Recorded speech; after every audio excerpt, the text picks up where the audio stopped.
Well, hello.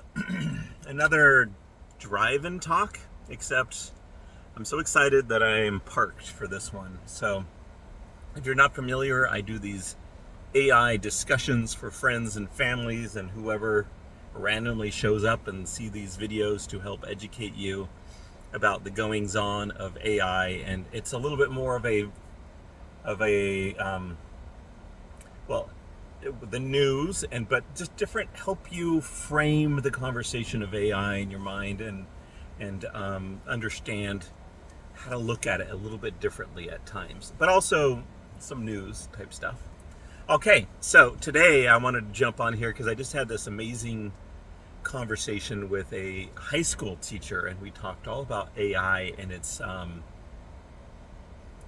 going to be a great discussion, I think, because some things I just started to think about. Now, note, I started to think about some of these things, so I do reserve the right to continue to think about it and to let you guys share what you think, and you know, figure it out. We'll figure it out together.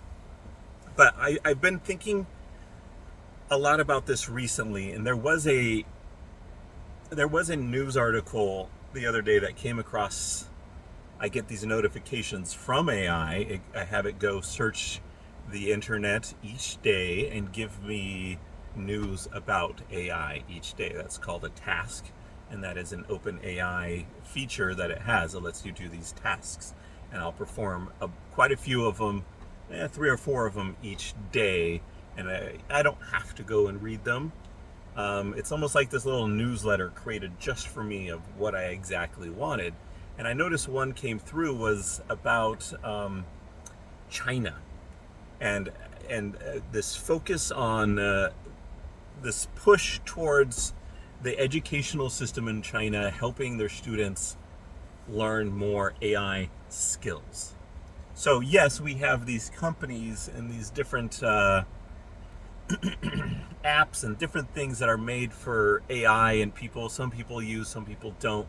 But this concept of like, what are the schools doing? What are the higher education places doing to educate, or to not educate, but to give them skills, to give their students skills? And I was like, the framing of that is interesting. What are we doing? What are you doing for yourself to gain new skills to interact with AI?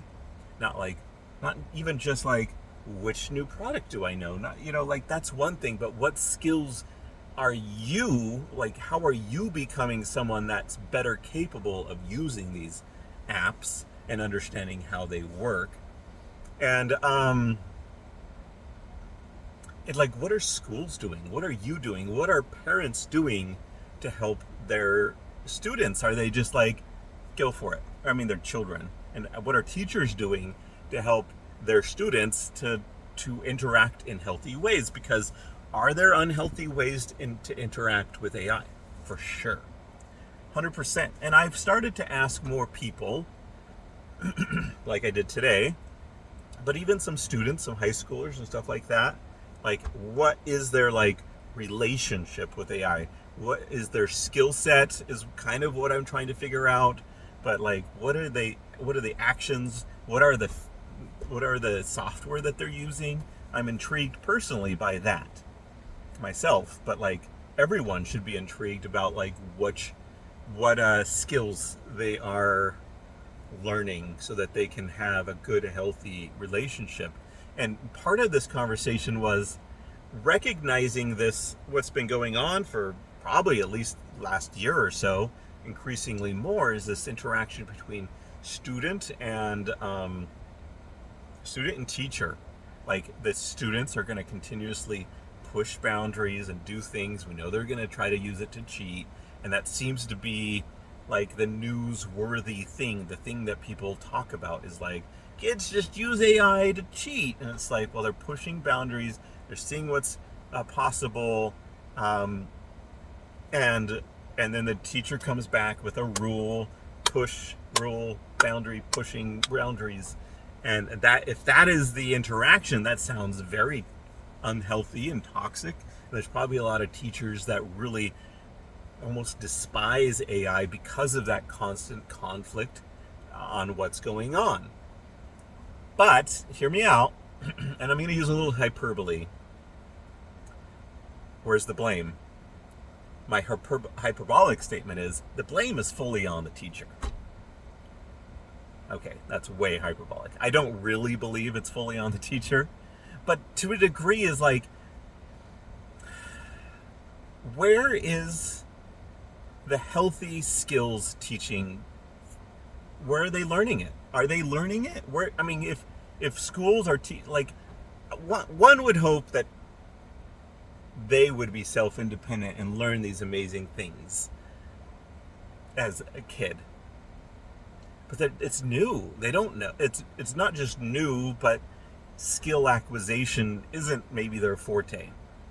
Then we would hope that maybe parents have this role in like, hey, let's not just establish boundaries for what you can and not do, but let's show you healthy ways to use AI to do amazing things, not limited AI that can barely do more than what they're doing now, but the AI that's like can open the world to tons of possibility and show them healthy ways to encourage their creativity and their communication skills, and to give them critical thinking skills. Like, in what ways can they develop skills to use AI that's going to improve their critical thinking? You need to show them. You need to like demonstrate the process, show it, do it over and over again, and give them reasons why it's going to be good. So if the teacher is just boundary maintenance of like rules, this is what you can and can't do, but there's no like showing them what a healthy relationship with AI tools looks like, then what do they expect other than perhaps unhealthy, or just hoping that their parent or that child happens to do things in some healthy way without any instruction, just stumbles across it, or because they're exceptional. It's definitely a soapbox moment, isn't it? But so the next time that you hear someone like complaining about some student and they're cheating, it's like, yeah, that's probably because the teacher didn't demonstrate healthy skills on using AI. Hyperbole. They may have done a little bit of it, but also the teachers, where are they getting it? Like, they don't know. They don't have healthy AI skills, like on how to use AI in a healthy way, like skills. They don't even know the tools that exist. Like, well, what do you use? Like, the only one they probably have heard of is OpenAI or ChatGPT. Same thing, but different words. And some of them are like, wait, Perplexity and Grok? What's this Grok thing? Like, and I don't blame them. It's moving so fast. It's hard. It's definitely hard, and we're in this period of time where it's just almost, because of circumstantially, it's just going to be things a little bit crazy, because the teachers that are trying to teach people to have good skills don't have good skills themselves. They're not using it much, and also they're not using it much because their life is hectic and they want to be like away from school when they're not in school. How much time do they have to like gain more knowledge? And like it's hard. When are they going to get it, like that training? And are the schools going to do it? And the schools have this like fractured relationship because of how often cheating happens, and how often kids, and cheating is basically deceiving, right? Like they're doing something to deceive, usually the teacher, and that can happen plenty. If it's up front and it's cited, then, and it's within the rules, then I guess like it's not cheating, but it's what and as the teacher creates boundaries, and then the boundary is just like, why the students like they don't think it's quite right, like they're put at a disadvantage in some way where they don't see the value in that rule per se. And another discussion that I had with this friend is like, you need them to have good analytical thinking, which AI can help, or it can give reasons to not even go down that road. And people are like, well, I don't have to think, because it's almost like AI becomes the answer sheet at the back of the book, or like Google. And I think I've talked about this before, how we are coding our previous skill set, the skill set of how we interact with the internet. We interact with the internet in a very like, oh, I've used Google for now over a decade, and this is this, like we have this way we do things, and so now we're trying to take AI and use that old way of doing things on AI, not realizing that's not good. Don't do it that way. Like, well, you can to a certain extent, but you're just missing out so much. It's just not good, because Google would at least used to like push us to be curious, because it was such an inept tool. Like, it didn't give us good answers. It would give us 20 links, and we'd have to go find them and hope that that source was good, and then cross-reference, and it was like kind of a mess and a time sink.